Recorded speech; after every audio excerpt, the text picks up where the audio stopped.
Thousands of years before banks, before credit scores, before anyone had ever heard the word budget, an entire civilization had already figured out who was going to stay poor and who wasn't.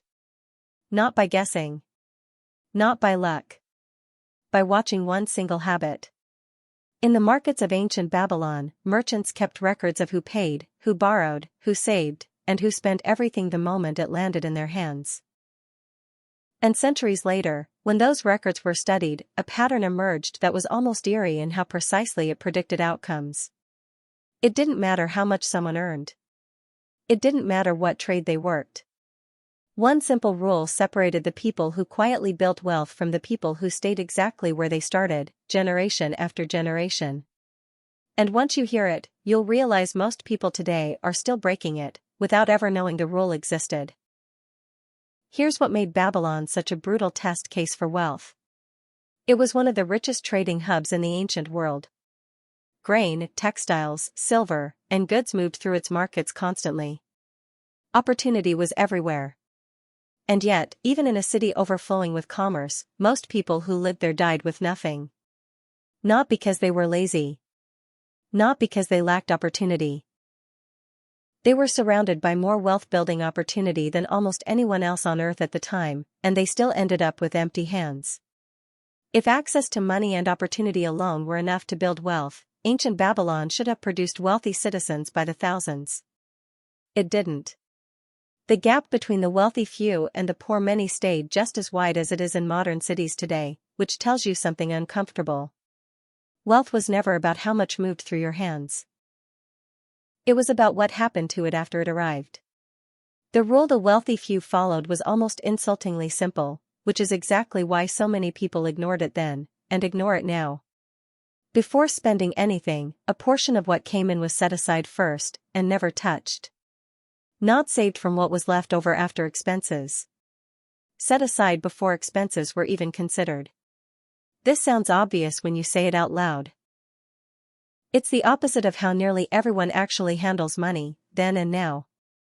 The default instinct, in ancient markets and modern paychecks alike, is to let expenses claim everything first, and treat saving as whatever happens to survive at the end. Under that order, saving almost never survives, because expenses have a way of expanding to consume whatever is available.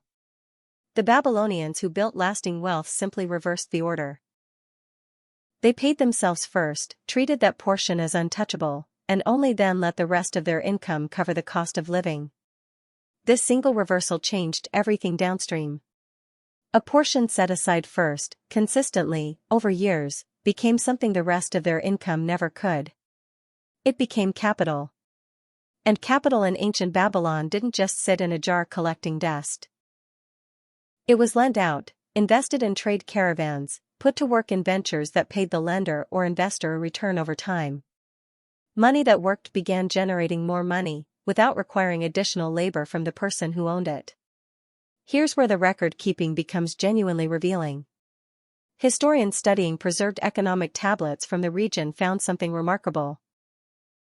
The people who consistently kept a portion aside and put it to productive use weren't concentrated in any single profession or social class. They were scattered across trades, craftsmen, merchants, laborers. What separated them wasn't income level. It was a single repeated behavior, protected without exception, regardless of how good or bad any given season had been. In lean years, the portion was still set aside, even if smaller. In prosperous years, the portion grew, but the habit itself never changed. Wealth wasn't built by waiting for a big enough income to finally start saving. It was built by starting the habit at whatever income existed, and refusing to break it once prosperity arrived. Compare that to how most people behave the moment their income increases. A raise arrives, and almost immediately, spending expands to absorb it. A better season arrives, and the temptation to reward yourself for it feels completely justified. The Babylonian merchants who stayed poor followed exactly this instinct. Every improvement in income was matched almost perfectly by an improvement in spending, which meant the gap between what came in and what went out never widened, no matter how much more money passed through their hands over the years. They weren't behaving irrationally. They were behaving exactly the way human nature pulls almost everyone to behave, unless a deliberate rule interrupts it. This is the part that should genuinely unsettle you. The rule that separated wealthy Babylonians from poor ones thousands of years ago is the exact same rule modern households break today, almost identically. Paychecks arrive. Bills, subscriptions, upgrades, and small comforts claim the money first. Whatever remains, if anything remains, is what people call savings, and it's usually the smallest, least protected part of the entire process. The order hasn't changed in thousands of years. Expenses first, savings last, is still the quiet default that keeps most people financially stuck, regardless of how advanced the surrounding economy becomes. Babylon had none of the tools we have today: no automated transfers, no retirement accounts, no compound interest calculators. And yet the people who simply reversed that one order still managed to escape the same trap that catches most people now, with all of our modern tools sitting unused in their pockets. So why does something this simple stay this rare? Because paying yourself first requires treating a decision as non-negotiable before you've seen what's left over, and almost nothing in daily life reinforces that kind of discipline. Every bill arrives with urgency. Every subscription renews automatically. Every upgrade feels reasonable in the moment. Saving is the only part of the entire system that has no built-in urgency at all, which means it's the first thing quietly sacrificed whenever money feels tight. The Babylonians who broke this pattern didn't have more willpower than everyone else around them. They simply moved saving to the front of the line, where it couldn't be quietly skipped, instead of leaving it at the back, where it almost always was. Think about what this actually means for someone standing in your position today. You don't need a bigger income to start applying this rule. You don't need the market conditions of an ancient trading capital, or a windfall, or the perfect month. The Babylonians who escaped poverty didn't wait for abundance before they started protecting a portion of what came in.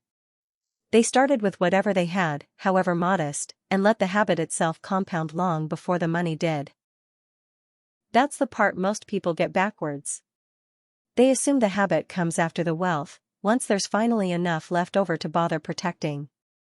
The historical pattern says the opposite. The habit comes first. The wealth is simply what happens afterward, slowly, quietly, to anyone willing to reverse the order and keep it reversed. The lesson buried in those ancient records isn't really about Babylon at all.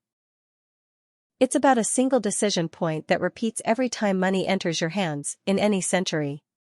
Does it flow toward expenses first and savings last, the order that quietly kept most of Babylon poor for generations? Or does a portion get protected first, turned into capital, and given the chance to work on its own?